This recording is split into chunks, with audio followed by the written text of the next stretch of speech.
Howdy doody do, motherfuckers. How y'all been? I know I've been gone for a hot minute. I know I've been gone for a while. But I have some life updates. I have some funny ass stories to tell you guys. And I have some lessons that I've learned to give y'all. You know what I'm saying? So y'all could avoid some of the pitfalls that I fell into.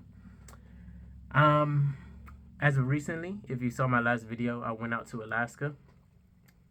Very bad experience in Alaska. My idea was I was gonna go out there and work crazy hours, 16-hour shifts, 7 days a week for 3 months. Come back, invest it into what we have here, more content. You know, I don't really like looking rough on camera, but a little bit of the money was gonna go towards that and things of that nature. It didn't work out. I ended up going out there and getting into a fight, which kind of brings me to my first lesson. My first lesson is make sure whenever you're entering a new environment, a lot of times you'll be a peacemaker. You're like, all right, I want to keep the peace. I want everybody to be happy.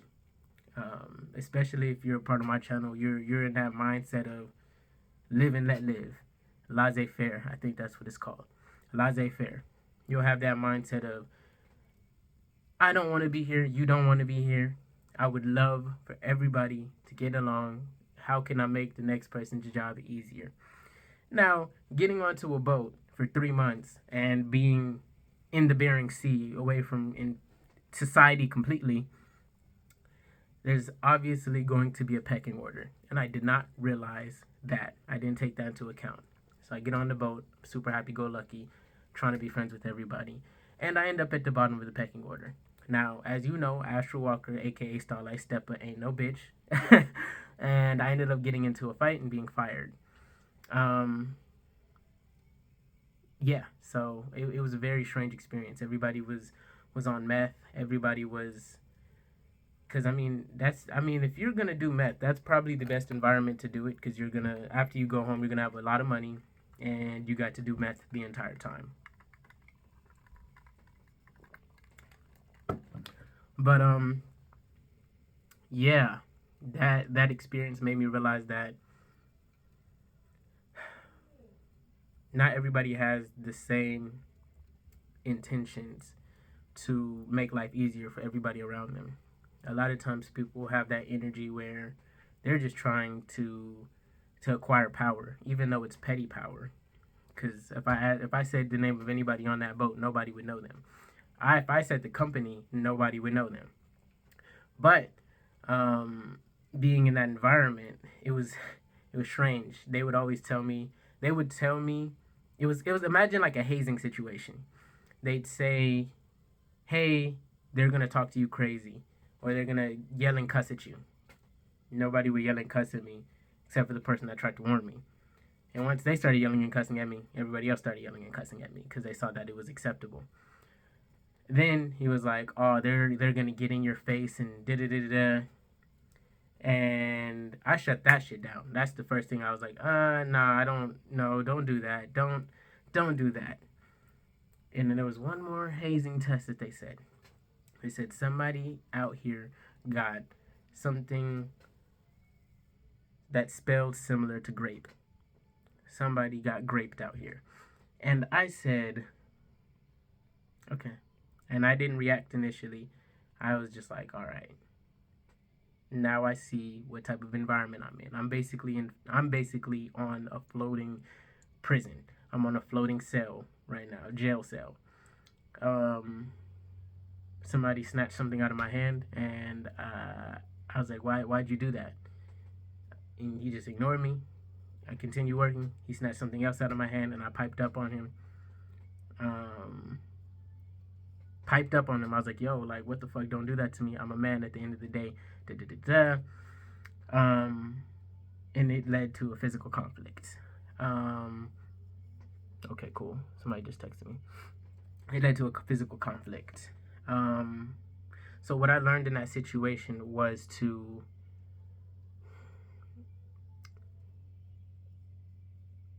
motherfuckers, whenever they feel your energy and it's intense, they're gonna think you're lying. And initially, I didn't like that feeling of people looking at me as if I'm a lion. I'm like, haha, I'm cuddly, like, you know what I'm saying? Da da da da da. I'm just one of the guys. And I took that away from, like, I didn't want them to feel that. I didn't, I did everything in my power to disarm them from looking at me as if they were intimidated by me. That is not my responsibility to do. It is not my responsibility to do at all. To make somebody feel less intimidated by me, because I'm not doing anything to make them feel intimidated besides being myself. Another thing I realized from getting on that boat and thinking, and this is more so like law of attraction, this is more so manifestation. Whenever it comes to manifesting your true desires, we're in this culture, you always hear, oh, you got to do what you don't want to, you have to do what you don't want to do what you want to do, and like, it's gonna suck, it's gonna be really tragic. And I took that to heart. I said, I'm gonna go hop on a fishing boat. The hotel I was in was actually shared with the Deadliest Catch. So before we went out to sea, and the ships are coming in, we're waiting for the ships to get in, and you know what I'm saying, things that, like, the trend, the rotation of people on the boat. While we're waiting, we were in the same hotel as the Deadliest Catch. So this was some serious stuff that I was involved in, and I took it to heart that, oh, I need to do what I don't want to do, and like, it's gonna be a grind and it's gonna suck and things of that nature. Not realizing that I was attracting more of that experience into my life. I felt as if I didn't deserve what I deserve. I felt as if the work I had done wasn't enough to get to where I wanted to be. Which in essence is true, but you don't have to you don't have to torture yourself to get to where you would like to be. And later on in the video, I'm going to get into that as well, because this is going to be a long video. But yeah, realizing that I don't have to torture myself in order to be where I would like to be. I think that's actually in my own words, a spell. I think that is something that society has programmed us to believe. Because at the end of the day, with the time that I have now, the freedom that I have, and leveraging what I like to do, I've recently enrolled in school and going to ACC, Austin Community College, amazing resource. I'm from Austin, and that is literally, Austin is the music capital of the world. So me going to school up there and studying music, I get access to teachers that teach at Berklee for very cheap, and I get to learn from them. So with that said, like, the only thing that changed was, instead of me chasing money and chasing, it really wasn't clout, it was just really freedom. I was chasing money to get to freedom instead of freeing my mind at the end of the day, leveraging what I already have and gathering new skills, which I enjoy every moment of doing it. Even classes that aren't involved in music are very exciting to me, because English, learning how to write better, is going to help me with my music. And, it comes together. But yeah, I was caught up in that mindset of, it's going to suck, enjoy the suck, embrace the suck, and keep going, keep digging. And it wasn't getting me anywhere, because I didn't even have the time to sit back and relax. I didn't have the time to sit back and do what I actually enjoyed. Coming back to what I do enjoy doing felt very strange to me, because I wasn't used to doing what I enjoyed anymore, which is my purpose on this planet, making videos, making content for you guys, breaking down why I'm creating certain music, what I see as opposition in this world. And when I say opposition in this world, what I see as opposition is anything that's eliminating individuality, anything that's not individuality. Let me take that back. Anything that's eliminating critical thinking and individuality. I don't like crowd thinking. If you look online, if you look on the media, everybody's trying to get you pissed off. If you've been following my channel for a while, you know I got in trouble when I was 18 because I was a part of the BLM movement. And realizing that I was just a piece of trash under their feet, being used to get something that it was selfish at the end of the day. But I didn't know it was selfish until I was caught up. You know what I'm saying? I dealt with 3 years with felony charges pending. My life was on pause because I went out there thinking that this was a righteous cause and being pissed off and being upset um, about something that, at the end of the day, yes, rightfully I was upset about that, but I was being used as a pawn. So I'm very against that. I'm very anti. Um, I'm very anti big music industry. That's why. And this is I guess this is another update. This kind of leads into my next update. Um, while I was at Tesla last year, I was invited to something called Days Summit, and this is in New York. This is basically South by Southwest of New York. Um, and this is I performed twice. My second performance, I was invited to Days Summit to perform in front of, I'm not going to say the record label's name, but it was a record label. I had no leverage, and I realized at that moment that if I signed a contract, I would be fucked, right? And I decided to learn things on my own. And so in order, because if they give you $300,000 in your lap, that's because they're seeing 15 million from being generated from you, and you're gonna see the smallest portion of it. A lot of people are gonna be paid from it, but you're gonna get the least. So I realized that.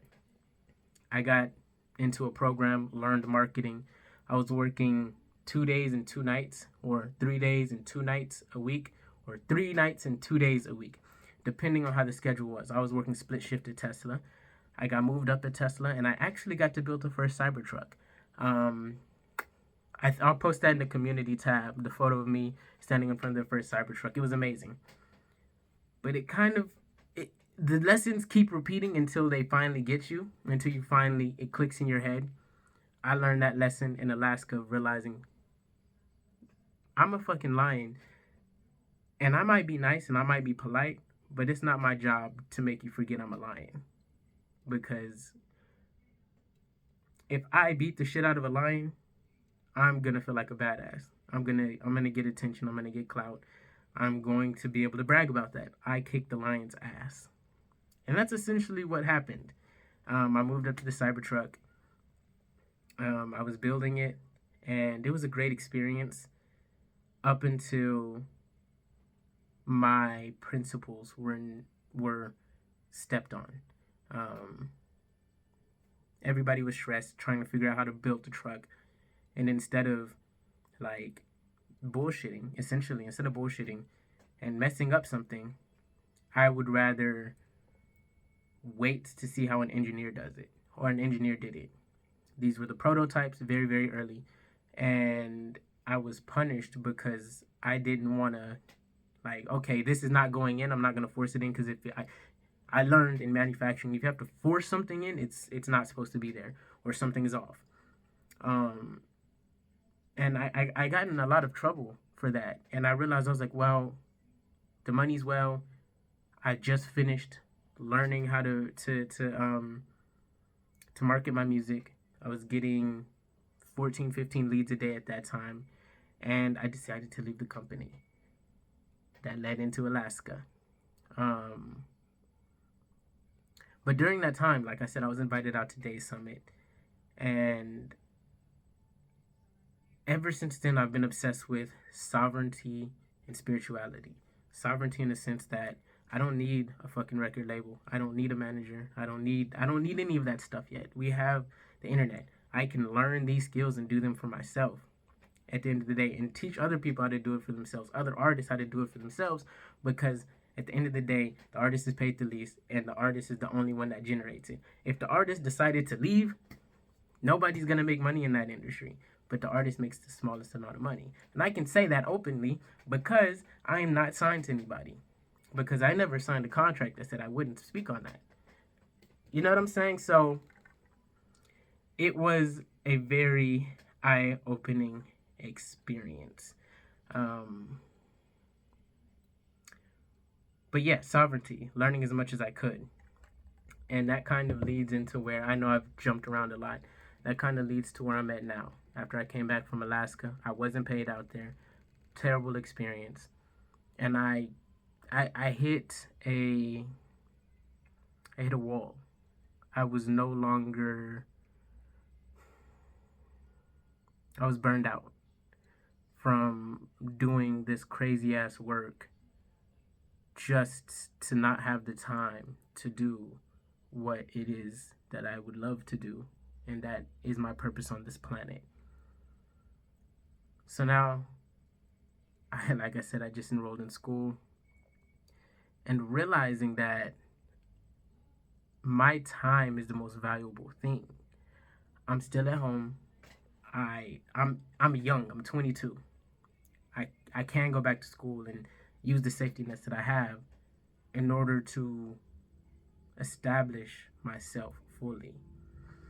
There are resources for me to go and learn. You know what I'm saying? And to be engulfed in what it is that I do. You know? But yeah. So where I'm at now, like I said, back in school, I have a project, my first project coming out.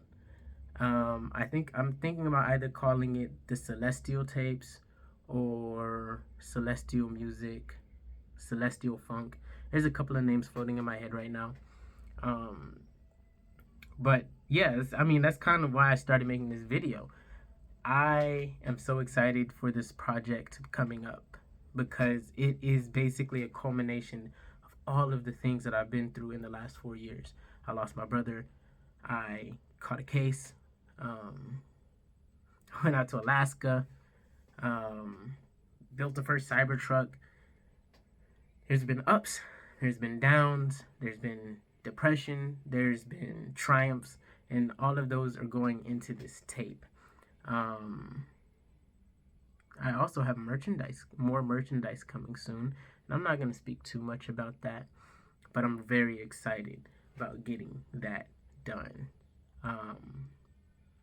But yeah, never allow somebody to come into your life and gas you up. Never allow anybody in your life to come into your life, and never allow somebody to come into your life and gas you up.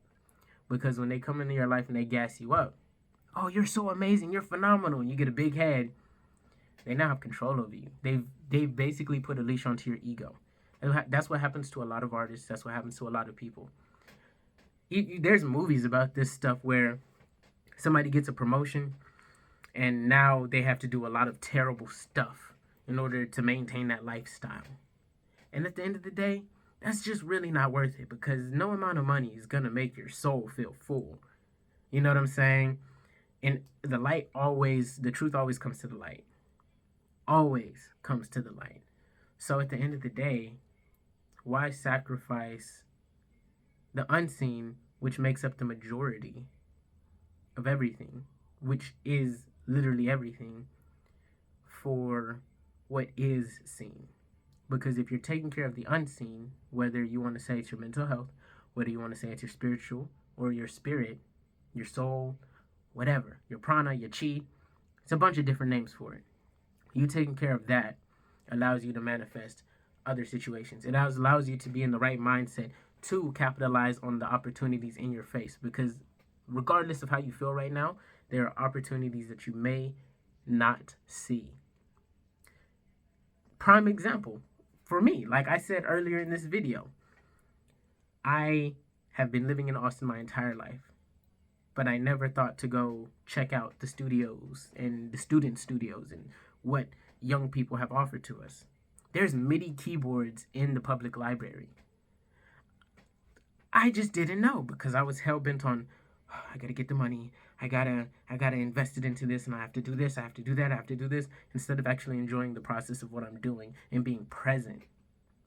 Being mindful and being present has allowed me to capitalize so much on opportunities that I wasn't aware of, that have been there the entire time. And that's really my purpose here. That's what my purpose on this YouTube channel is. I talk about my lows, I talk about my highs. I even have a video up talking about handling losses, reacting to losses. And I had my first virtual performance. It flopped. Nobody showed up. I didn't sell these tickets. These tickets were free. 100 people signed up to come. Nobody showed up. And what that did to me was make me realize that what I offer is worth something, even if it's $5. Yo, okay, now somebody has the incentive to show up. People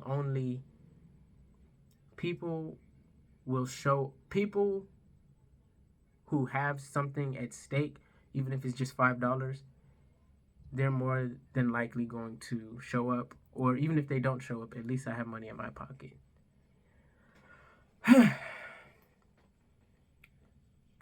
We just getting started. But yeah, it's been a very wild journey.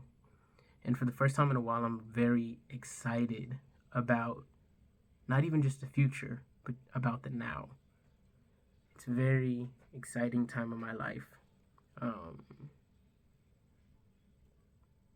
I can't help but think about my brother in this situation, because this was his dream.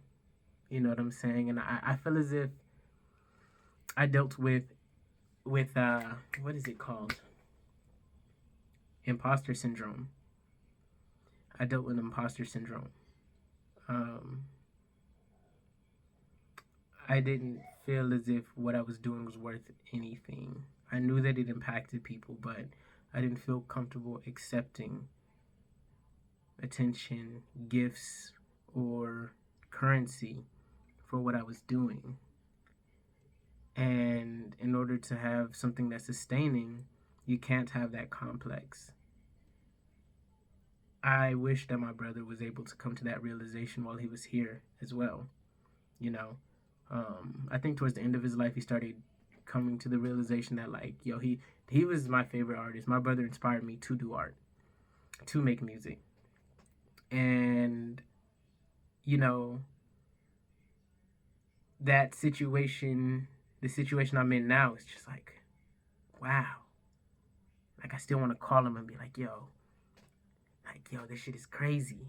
Like, I was paying $100 to an hour to be in a studio that was half as nice as this, and I'm a student, so now I have access to this, and you know, I'm learning how to do everything myself, so we don't have to deal with like jealous people. I don't have to deal with jealous people who actually want what I have, and they're taking it out on me. Meanwhile, I'm building for us, you know, and that's just something that I saw him deal with, and I didn't realize that I was beginning to deal with it as well. Which leads me to my next point. You can't save everybody, and you can't take everybody with you. You can't. I've had so many conversations with so many artists. I've had plans in the chamber with so many artists, like, yo, let's do this. And at the end of the day, nothing. I paid somebody $1,500 for a video. This is while I was at Tesla. I was making good money. Cool. I'm at home. I think I have a video called Crash Dummy Investing, where I'm like, yo, it's every dollar that I get, I'm putting it towards this. It's been a year and I haven't gotten that music video yet. It is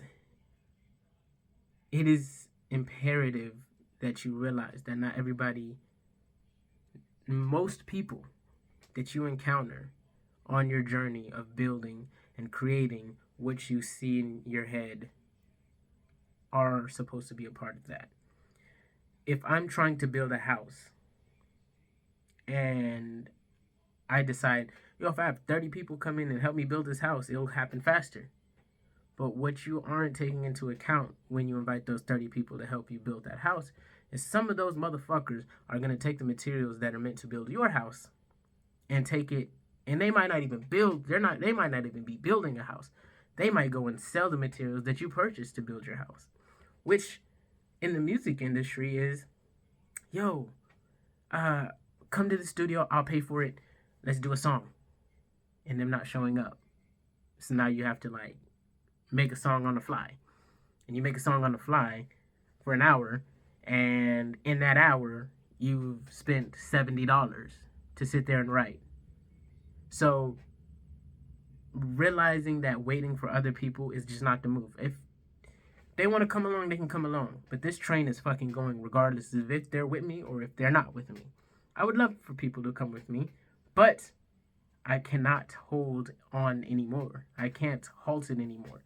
Because for them, they might be able to go work a regular job. I'm to the point to where I'm not able to do that. It's not in me to do that anymore. Because I've learned enough about business to be like, oh my God, like I'm generating so much income for these people right here. These are the things turning in my head. I'm like, oh my God, I'm generating so much money for these people right now, and like I'm barely surviving. And wow, my feet hurts, my body hurts, my body is messed up now, and they're sitting comfy. Now, it's not a bad thing. It's not a bad thing, but it's just not for me anymore. Most people aren't to that point yet. I'm at that point to where it's like, yo, you said today we're gonna do it. Like recently, I had a situation where I wanted to merch drop, and it was $320.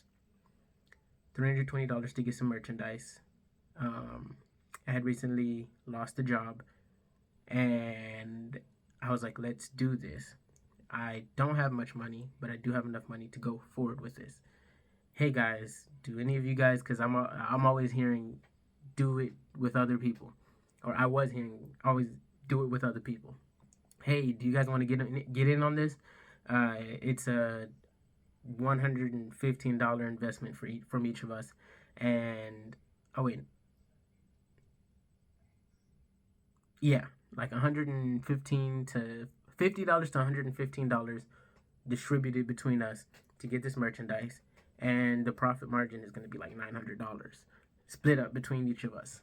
Very little work, low effort. Everybody would want this product, especially in Austin. Everybody fucking smokes. So I was like, yeah, and I guess that's a hint on what my next project is gonna, what my next merchandise drop is going to be. And they're like, yeah, we'll do it this day. I'll have the money by this day. Da-da-da-da-da. And I got ghosted. And it trips me up because I'm like, if I wouldn't have waited, I would have been able to get it. If I would have just did it myself and just bit the bullet, I would have been able to get it by now.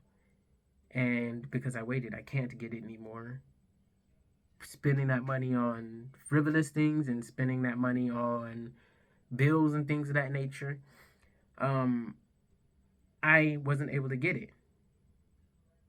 Now, they have regular jobs to where that money's going to be in their account again next week. They don't have to take that risk. But me, I had to take that risk. I took them at face value. So realizing that you can't take every motherfucker with you. A lot of times you're going to have to build it up by yourself. And then people will come. And then it's up to you if you want them to be a part of it. Me personally, I don't think I will. Because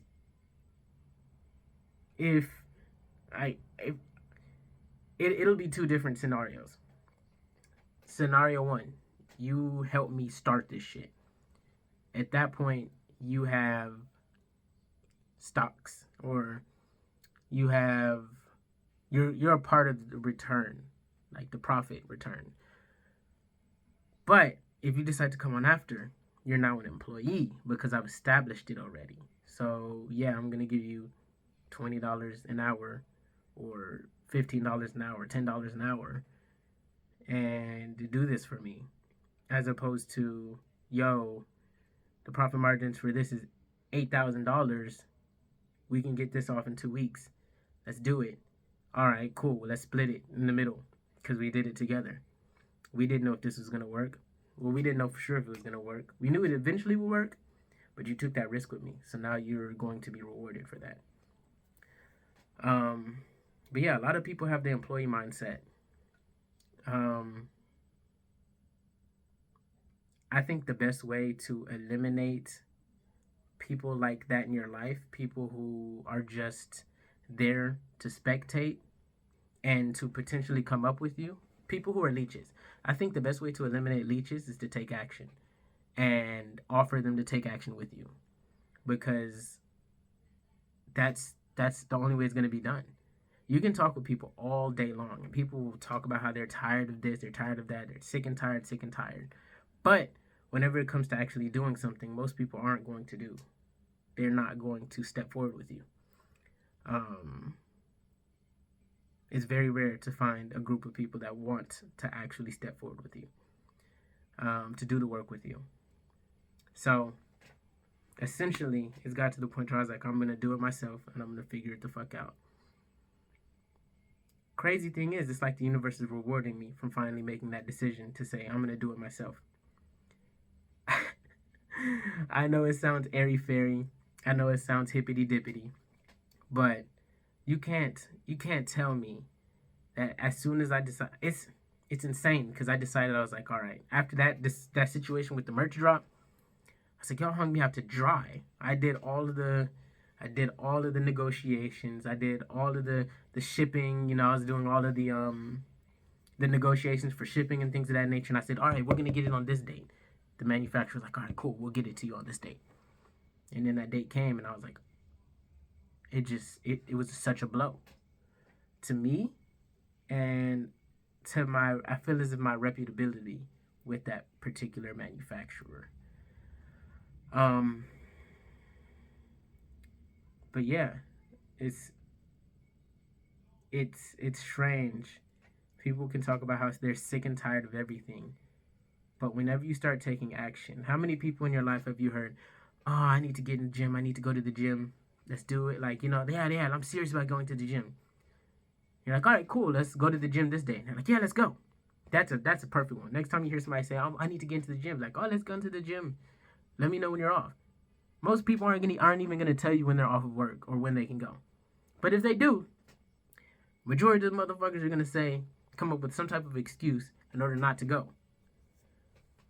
Just make sure you vet people before you invite them into your projects. Another huge lesson that I've recently learned. This is a 32-minute long video. I think I've dropped a lot of gems in it. Let me think. Also, use the internet to connect with people, and use the internet to learn. Instead of consuming bullshit. Yeah, we can still consume bullshit. I still watch TikTok reels and things of that. Oh, I don't watch TikTok. I watch YouTube shorts and things of that nature. But some of that time is allocated towards learning, and it doesn't take much. It's just about consistency. A video a day about the topic that you like to learn. And then for me personally, eventually I'm like, all right, I gotta try this shit. But yeah, take action. Use the internet. Use what we have. Use the tools that we already have. You understand? Because some of the relationships that I've made in the last 6 months have definitely improved my life online. I have a homie in Paris right now. Shout out RNS.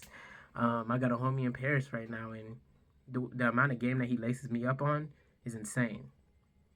But if I would have just been in that negative state of mind where like nobody wants to do it and and like, I would have still been stuck in that environment. I would have still been stuck in that mental environment of thinking that it's not possible to build with people. The exchange of knowledge is extremely important. Game is meant to be sold, not told. But since I love you motherfuckers, I guess I'm selling you game, because I get YouTube. I'll get some YouTube money from this eventually. But yeah, I appreciate you guys very much. And I'll do another video tomorrow. I'm just trying to pump out as much content as possible right now. That album, or my first project, is going to be a mixtape. Still haven't figured out the name yet. When I get the name, I'll tell you guys. And go get it and come back with it. Stay shy.